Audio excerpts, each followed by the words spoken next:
오늘 우리에게 주실 하나님 말씀 보겠습니다. 고린도전서 8장 7절에서 13절 말씀입니다. 고린도전서 8장 7절에서 13절 말씀을 한 절씩 교독하겠습니다. 그러나 이 지식은 모든 사람에게 있는 것은 아니므로 어떤 이들은 지금까지 우상에 대한 습관이 있어 우상의 제물로 알고 먹는 고로 그들의 양심이 약하여지고 더러워지느니라.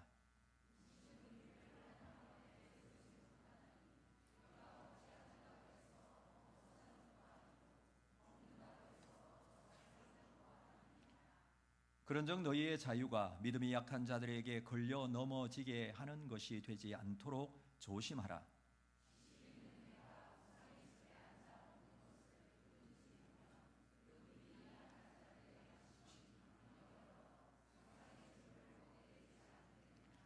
그러면 내 지식으로 그 믿음이 약한 자가 멸망하나니 그는 그리스도께서 위하여 죽으신 형제라.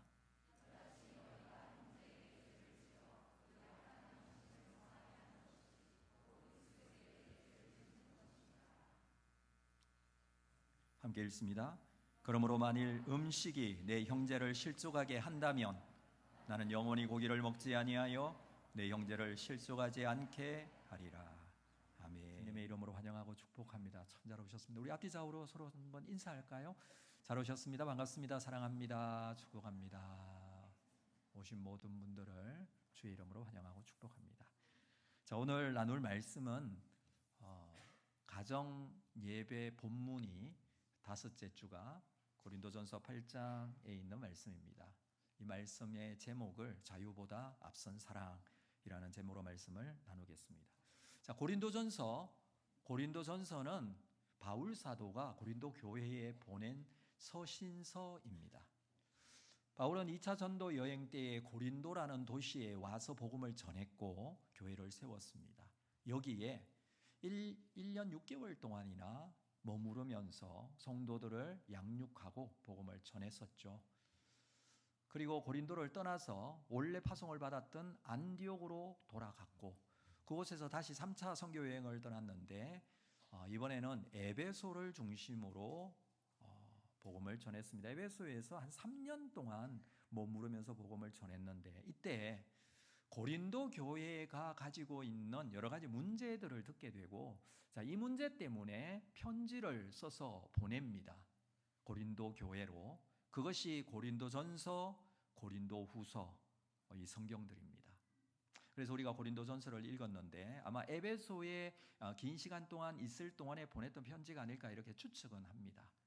자, 우리가 고린도, 에베소 알고 계시는 분도 많겠지만 지도를 통해서 어디쯤인지 한번 볼까요? 지도 준비되어 있나요 혹시? 네. 잠깐 지도 간단하게 그린 지도입니다. 이 가운데 있는 바다가 지중해이고요. 오른쪽 편에 예루살렘이 있는 이스라엘이 보이고 중간쯤 아시아, 왼쪽에 아가야 그쪽 지역이 그리스 지역인데 아가야라는 글자 아래 아덴, 지금의 아테네이죠. 그 아래쪽에 고린도라는 곳이 보입니다. 고린도가 있는 여기는 필레폰네소스 반도인데 거기 들어가는 길목이 굉장히 좁은 지역이에요. 지금도 고린도 운하가 있을 정도로 고린도라는 도시가 여기까지 와서 바울이 복음을 전했습니다. 그리고 건너편에 오른쪽 편에 보면 에베소가 보이죠. 에베소. 에베소는 지금의 튀르키예죠. 거기에 소아시아 지역인데 여기에서 바다 건너편에 있는 고린도 교회를 향하여 복음을 전했습니다. 머릿속에 지도를 좀 기억하시면서 우리가 말씀을 보았으면 좋겠습니다. 고린도라는 도시를 보면 좀 특징이 그리스 아래쪽에 이 잘록한 부분, 필레폰네소스 반도로 들어가는 잘록한 부분에 있기 때문에 오른쪽에도 왼쪽에도 바다가 있었어요. 그래서 당시에 이 고린도라는 도시가 1세기 로마 제국에 있어 굉장히 큰 도시였습니다. 추측컨대 인구가 한 50만쯤 있었다 이렇게 추측을 합니다. 당시에 로마 인구가 한 100만 정도 됐다고 보거든요. 그런 걸 생각하면 굉장히 큰 도시죠. 특별히 고린도라는 도시 자체가 무역 중심지였습니다. 동쪽에도 바다가 있고 서쪽에도 바다가 있고 동쪽에는 에게해이죠. 에게해. 여기 갱그리아 항이라는 항구가 있었습니다. 이쪽에는 이오니아 해입니다. 이오니아해 쪽에는 거기에도 레기온 항이라는 항구가 있었어요. 그러니까 동서쪽에 다 항구를 가지고 있는 도시였습니다.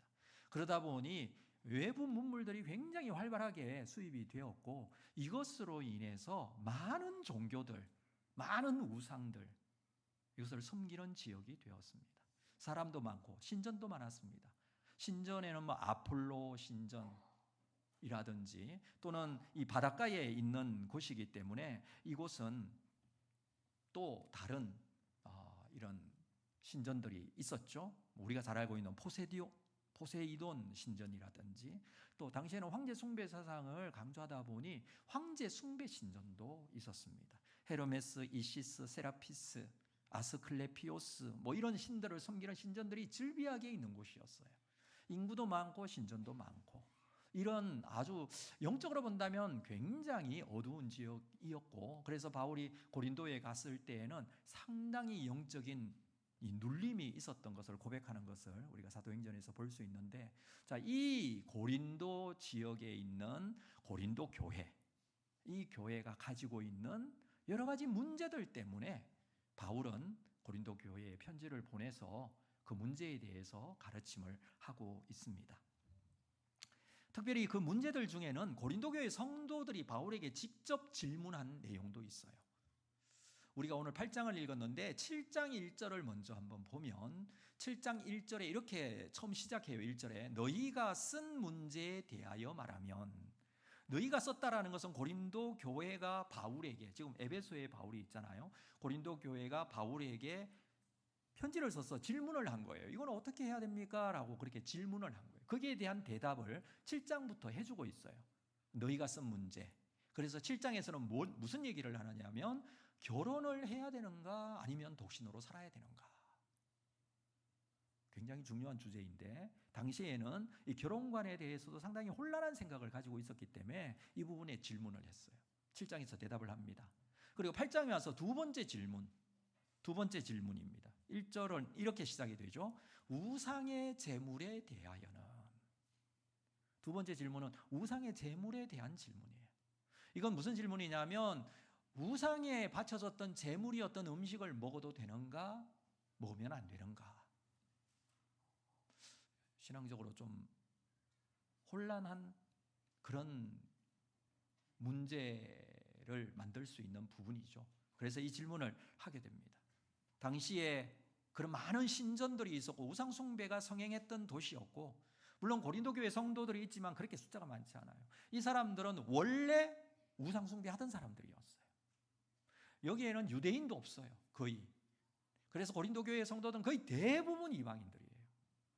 고린도에 살고 있었던 사람들이에요. 그들은 원래 우상을 섬겼던 자들이고, 절기가 되면 우상에 가서 우상 숭배하고 이런 사람들이에요.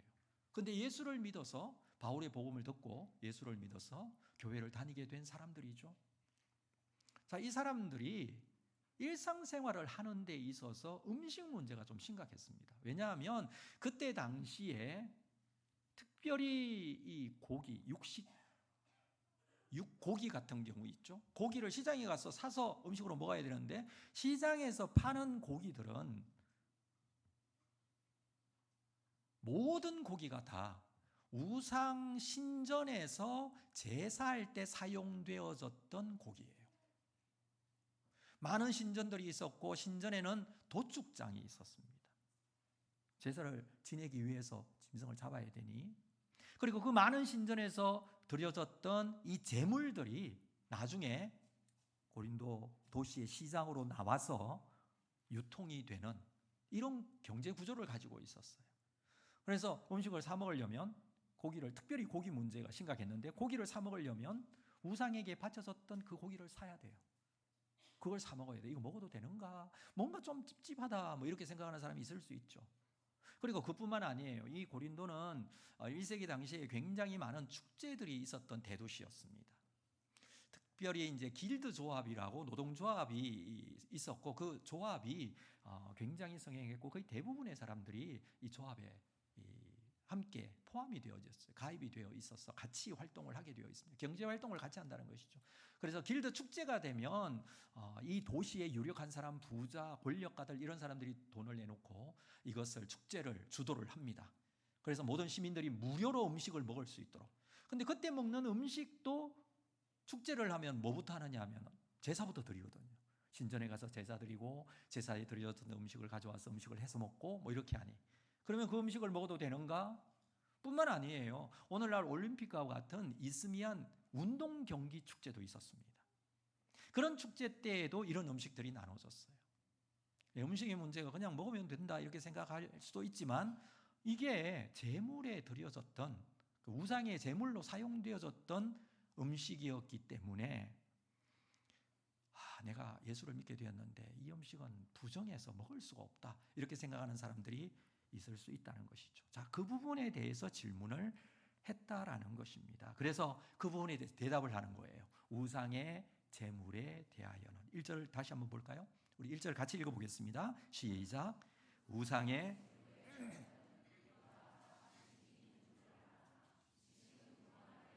사랑은 덕을 세우나니.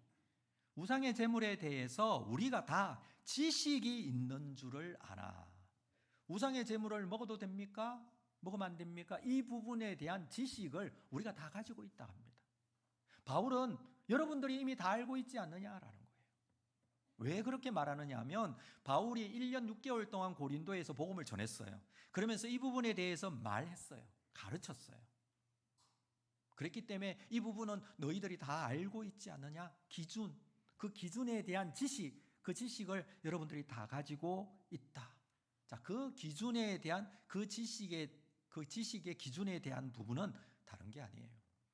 하나님은 유일하신 하나님이시다라는 내용이에요. 그 기준을 4절에서 얘기해 주고 있어요. 한번 4절 볼까요? 그러므로 우리의 재물을 먹는 일에 대하여는, 우상의 재물을 먹는 일에 대하여는 우리가 우상은 세상에 아무것도 아니며 또한 하나님은 한 분밖에 없는 줄 아노라. 우상은 그냥 우상일 뿐이라는 거예요. 우상은 신이 아니라는 거예요. 돌로 만든 거, 나무로 만든 거, 신전에 세워졌던 우상들이 있는데 거기 가서 뭐 제사하고 엎드리고 한다고 해서 그 우상에 무슨 신령한 힘이 있거나 그런 게 아니고 살아있는 신이 아니라 신은 하나님밖에 없다. 이게 기준이에요. 이것은 분명한 지식적인 부분이에요.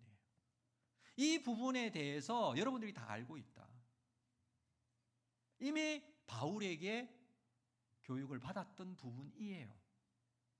그래서 그것을 지식으로 알고 있다. 그렇지만 이 지식이 사람을 교만하게 만들 수 있다고 합니다.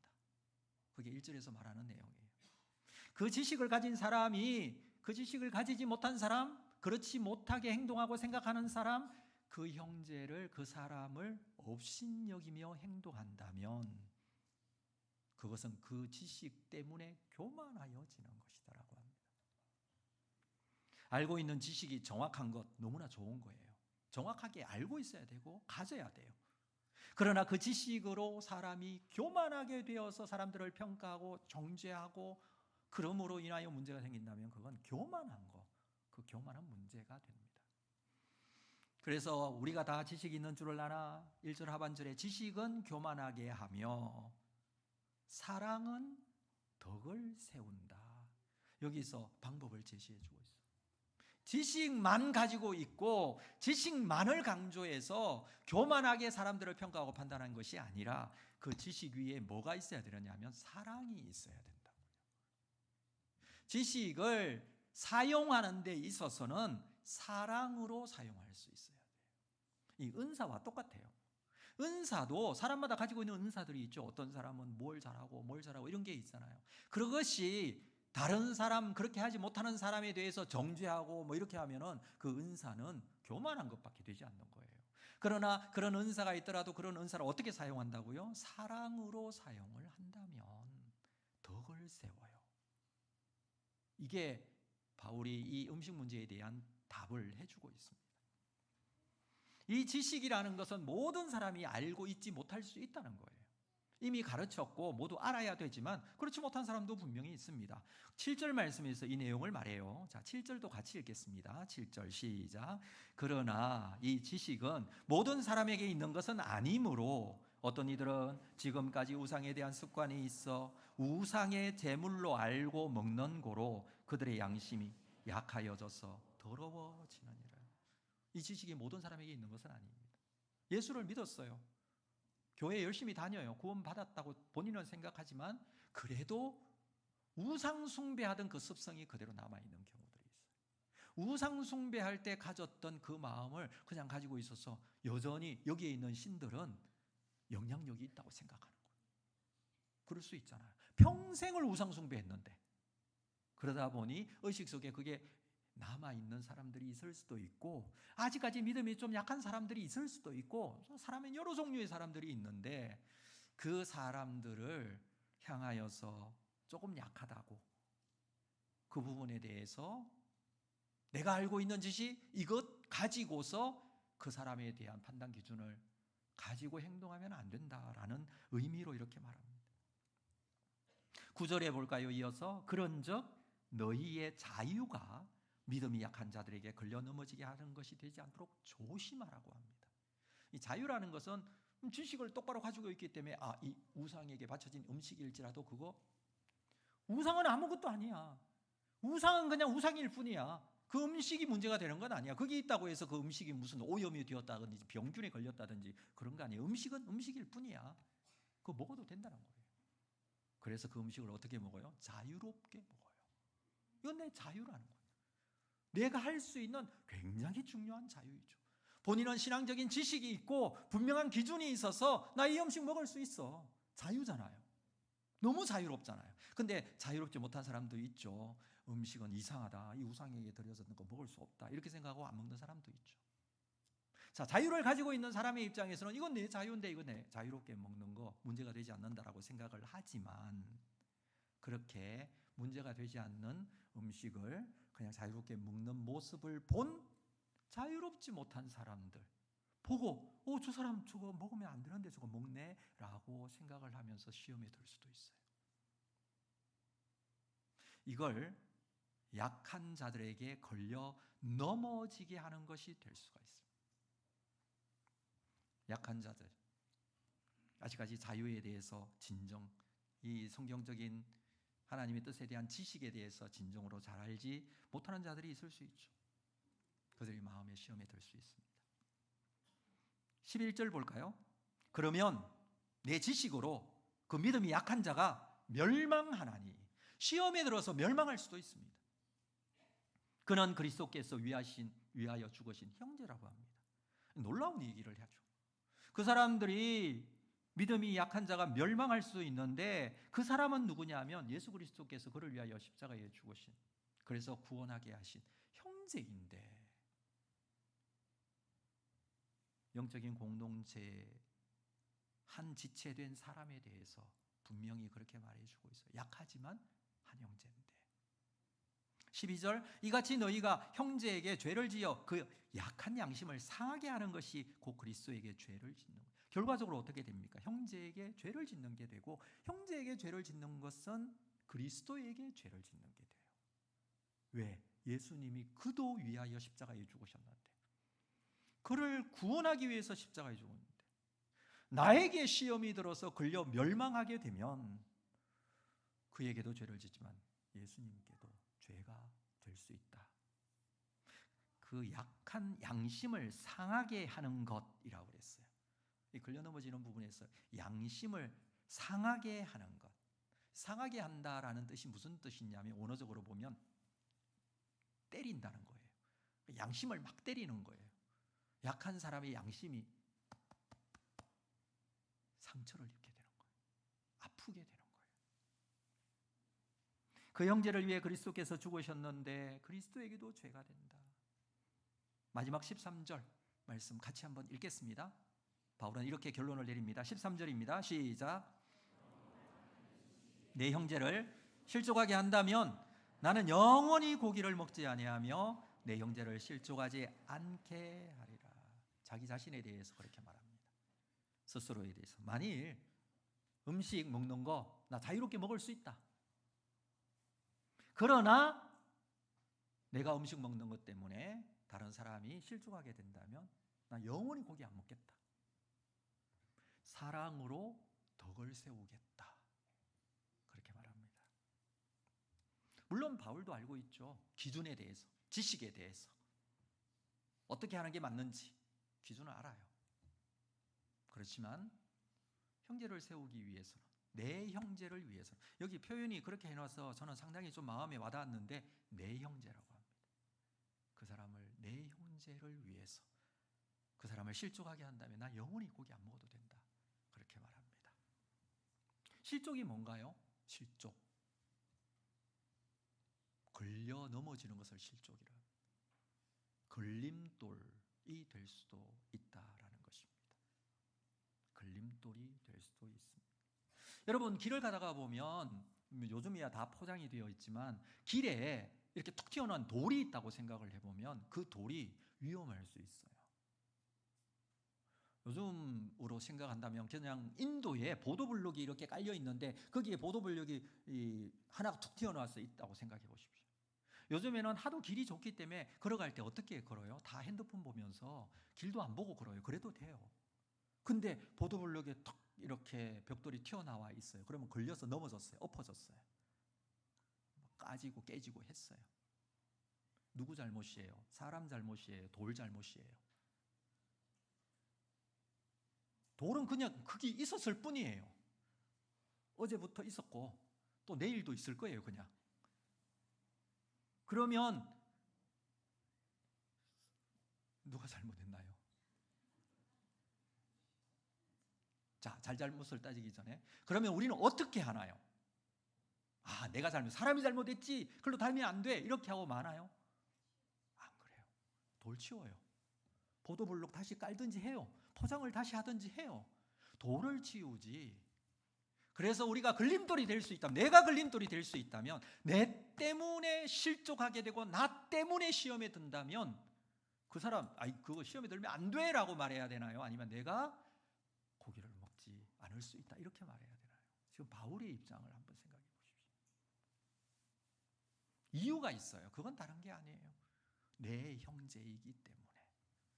예수님께서도 이 부분에 대해서 이런 말씀을 하셨어요. 마태복음 18장 6절에 누구든지 나를 믿는 이 작은 자 중 하나를 실족하게 하면 차라리 연자맷돌이 그 목에 달려서 깊은 바다에 빠뜨려지는 것이 나으니라. 이 말씀을 예수 믿는 사람에게 했을까요? 안 믿는 사람에게 했을까요? 예수 믿는 사람에게 한 거예요. 예수 믿는 사람에게 주신 말씀이에요. 믿는 사람이 이 작은 자 중 한 사람을 실족하게 한다면 안 된다는 거예요. 실족하게 하지 말라. 실족이라는 단어를 바울도 똑같이 쓰고 예수님도 똑같이 사용을 했어요. 여러분, 많은 사람들이 교회 다니다가 실족해서 교회 안 다니는 경우들 있어요. 많죠. 다니다가 난 누구 때문에 안 다니겠다. 여러분, 우리의 신앙은 알아요. 사람 보고 신앙생활하는 거 아니고 하나님 보고 신앙생활하는 거 알아요. 그런데 사람 때문에 실족해서 교회를 떠나게 되는 경우도 많아요. 극단적인 예가 되기도 합니다. 여러분, 믿는 자가 작은 자 중 하나를 실족하게 하는 것, 이건 참 안타까운 일이죠. 바울은 예수님께서 말씀하신 이것을 생각하면서 나는 내 형제를 실족하지 않게 하겠다 작정하고 있습니다. 예수님께서는 사람을 살리시기 위하여, 구원하시기 위하여 이 땅에 오셨고, 사람을 살리시기 위하여, 구원하시기 위하여 십자가에 죽으셨습니다. 살리시고 회복시키기 위하여 예수님께서 그렇게 하신 것이죠. 우리도 마찬가지죠. 살리고 회복하기 위해서 우리는 내가 가진 자유롭게 할 수 있는 자유 분명히 가지고 있지만 그 자유를 내려놓을 수 있습니다. 내가 먹어도 된다라고 생각하는 이 기준, 분명한 것이지만 그러나 그것을 내려놓고 한 사람을 살릴 수도 있습니다. 우리의 형제들을 위해서, 내 형제를 위해서 우리가 할 수 있는 것은 무엇일까요? 물론 오늘날 우상 제물에 바쳐진 음식을 먹을 건가, 이런 문제는 없어요. 그렇지만 요즘에는 말 한마디 때문에, 행동 하나 때문에, 내가 자유롭게 그냥 선택하는 그 선택 하나 때문에 누군가에게 걸림돌이 될 수도 있습니다.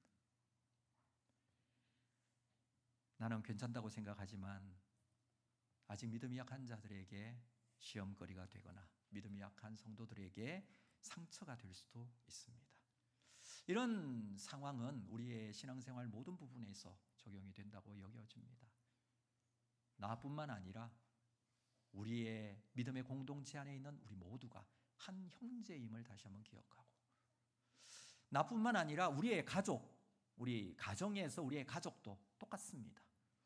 우리의 가족도 나의 이웃 되었음을 우리가 고백하고, 가족이니 이해해 주겠지, 가족이니 괜찮지, 이런 생각이 아니라 우리가 이웃을 사랑하는 주님의 말씀처럼 끝까지 주님의 말씀에 대한 실천 이루어질 때에 그 사랑이 덕을 세우게 됩니다.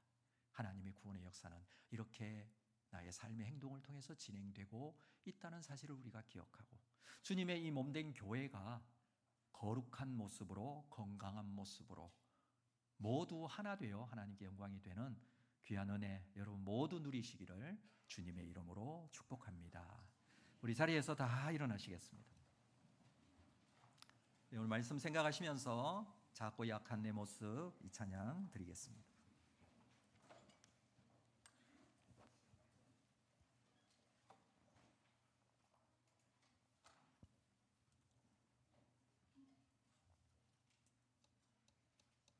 악기 좀 켜주세요.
마음으로 다시 한번 고백합니다.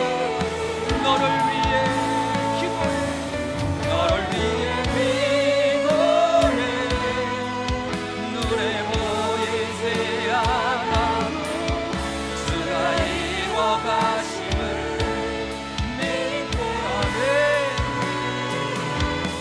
주께서 세우신 이 교회와 하나 되게 하시고 마음 다해 고백해. 예배를 마치면서 손 모으고 함께 기도하겠습니다. 우리 가족은 옆 사람 가족끼리 손을 좀 잡으시고 기도하겠습니다. 하나님 아버지, 오늘 말씀대로 사랑으로 우리의 가족을 세워가기를 원합니다. 사랑으로 우리의 형제, 지체된 내 형제를 세워가기를 원합니다. 두 번째는 예수 그리스도의 마음을 가지고 나의 공동체인 우리의 가정, 우리의 교회를 잘 섬기게 하여 주옵소서. 주께서 세워주실 것입니다. 너를 위하여 기도하겠다고 우리 고백했는데 우리 서로를 위하여 기도하면서 형제를 세워주시옵소서, 가정을 세워주시옵소서, 교회를 세워주시옵소서, 주의 뜻이 나타나게 하여 주시옵소서. 우리 함께 기도로 하나님 앞에 나아가겠습니다. 하나님 아버지, 이 시간에 우리가 사랑으로 우리 형제들을 세워가기를 원합니다. 사랑으로 덕을 세웠던 이 아름다운 신앙의 모습이 우리의 모습이기를 원합니다. 주님의 마음을 품고 공동체를 섬기게 하시고, 주님의 마음으로 가정을 섬기게 하시고, 주님의 마음으로 우리 교회 지체들을 섬기게 하시고, 내 형제된 자들을 섬기며 주의 뜻을 이루기에 부족하지 않도록 인도하여 주시기를 원합니다. 주님의 계획과 무관하되어 하나님의 거룩하신 뜻에 순종하며 주의 뜻이 이루어지는 귀한 교회로 서게 하여 주옵소서. 주께서 이루실 것을 믿게 하며 주의 영광 나타나는 귀한 삶으로 우리를 인도해 주실 줄로 믿습니다. 주께서 세워주신 주님의 교회인 줄로 믿습니다. 우리 모두 하나 되고 우리 모두 서로를 세우고 아름답게 세워가는 귀한 은혜가 인도하여 주시옵소서.